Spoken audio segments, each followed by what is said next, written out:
can report to the American people and to the world that the United States has conducted an operation that killed Osama bin Laden, the leader of Al-Qaeda, and a terrorist who's responsible for the murder of thousands of innocent men, women, and children. It was nearly 10 years ago that a bright September day was darkened by the worst attack on the American people in our history. The images of 9/11 are seared into our national memory. Hijacked planes cutting through a cloudless September sky, the Twin Towers collapsing to the ground, black smoke billowing up from the Pentagon, the wreckage of Flight 93 in Shanksville, Pennsylvania, where the actions of heroic citizens saved even more heartbreak and destruction. And yet we know that the worst images are those that were unseen to the world. The empty seat at the dinner table, children who were forced to grow up without their mother or their father, parents who would never know the feeling of their child's embrace. Nearly 3,000 citizens taken from us, leaving a gaping hole in our hearts. On September 11th, 2001, in our time of grief, the American people came together. We offered our neighbors a hand, and we offered the wounded our blood. We reaffirmed our ties to each other and our love of community and country. On that day, no matter where we came from, what God we prayed to, or what race or ethnicity we were united as one American family. We were also united in our resolve to protect our nation and to bring those who committed this vicious attack to justice. We quickly learned that the 9/11 attacks were carried out by Al-Qaeda, an organization headed by Osama bin Laden, which had openly declared war on the United States and was committed to killing innocents in our country and around the globe. And so we went to war against Al-Qaeda to protect our citizens, our friends, and our allies. Over the last 10 years, thanks to the tireless and heroic work of our military and our counterterrorism professionals, we've made great strides in that effort. We've disrupted terrorist attacks and strengthened our homeland defense. In Afghanistan, we removed the Taliban government, which had given bin Laden and Al-Qaeda safe haven and support. And around the globe, we worked with our friends and allies to capture or kill scores of Al-Qaeda terrorists, including several who were a part of the 9/11 plot. Yet, Osama bin Laden avoided capture and escaped across the Afghan border into Pakistan. Meanwhile, Al-Qaeda continued to operate from along that border and operate through its affiliates across the world. And so shortly after taking office, I directed Leon Panetta, the director of the CIA, to make the killing or capture of bin Laden the top priority of our war against Al-Qaeda, even as we continued our broader efforts to disrupt, dismantle, and defeat his network. Then, last August, after years of painstaking work by our intelligence community, I was briefed on a possible lead to bin Laden. It was far from certain, and it took many months to run this thread to ground. I met repeatedly with my national security team as we developed more information about the possibility that we had located bin Laden hiding within a compound deep inside Pakistan. And finally, last week, I determined that we had enough intelligence to take action and authorize an operation to get Osama bin Laden and bring him to justice. Today, at my direction, the United States launched a targeted operation against that compound in Abbottabad, Pakistan. A small team of Americans carried out the operation with extraordinary courage and capability. No Americans were harmed. They took care to avoid civilian casualties.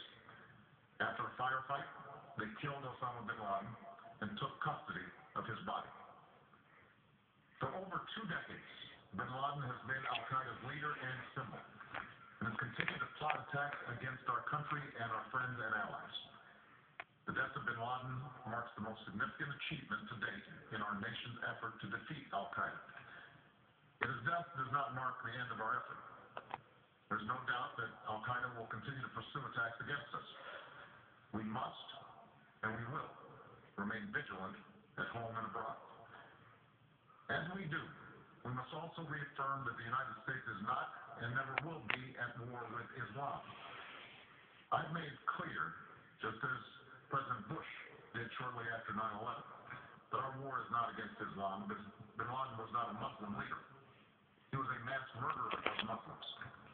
Indeed, Al-Qaeda has slaughtered scores of Muslims in many countries, including our own. So his demise should be welcomed by all who believe in peace and human dignity.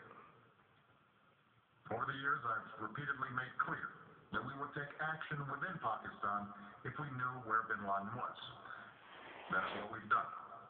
But it's important to note that our counterterrorism cooperation with Pakistan helped lead us to bin Laden and the compound where he was hiding.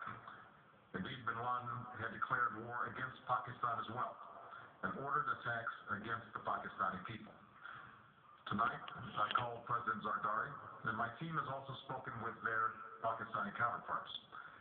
They agree that this is a good and historic day for both of our nations. And going forward, it is essential that Pakistan continue to join us in the fight against Al-Qaeda and its affiliates. The American people did not choose this fight. It came to our shores and started with the senseless slaughter of our citizens. After nearly 10 years of service, struggle, and sacrifice, we know well the costs of war. These efforts weigh on me every time I, as Commander-in-Chief, have to sign a letter to a family that has lost a loved one, or look into the eyes of a service member who's been gravely wounded. So Americans understand the costs of war. Yet, as a country, we will never tolerate our security being threatened, nor stand idly by when our people have been killed. We will be relentless in defense of our citizens and our friends and allies. We will be true to the values that make us who we are. And on nights like this one, we can say to those families who have lost loved ones to Al-Qaeda's terror, justice has been done. Tonight we give thanks to the countless intelligence and counterterrorism professionals who've worked tirelessly to achieve this outcome.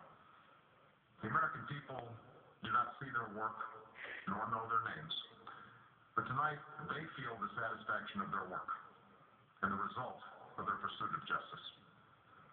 We give thanks for the men who carried out this operation, for they exemplify the professionalism, patriotism, and unparalleled courage of those who serve our country. And they are part of a generation that has borne the heaviest share of the burden since that September day. Finally, let me say to the families who lost loved ones on 9/11 that we have never forgotten your loss, nor wavered in our commitment to see that we do whatever it takes to prevent another attack on our shores.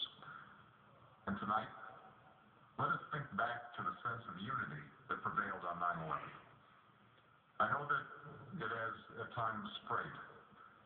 Yet today's achievement is a testament to the greatness of our country and the determination of the American people. The cause of securing our country is not complete, but tonight we are once again reminded that America can do whatever we set our mind to. This is the story of our history.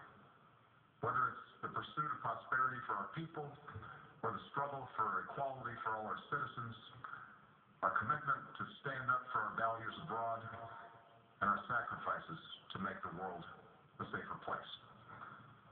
Let us remember that we can do these things not just because of wealth or power, but because of who we are. One nation, under God, indivisible, with liberty and justice for all. Thank you. May God bless you. And may God bless the United States of America.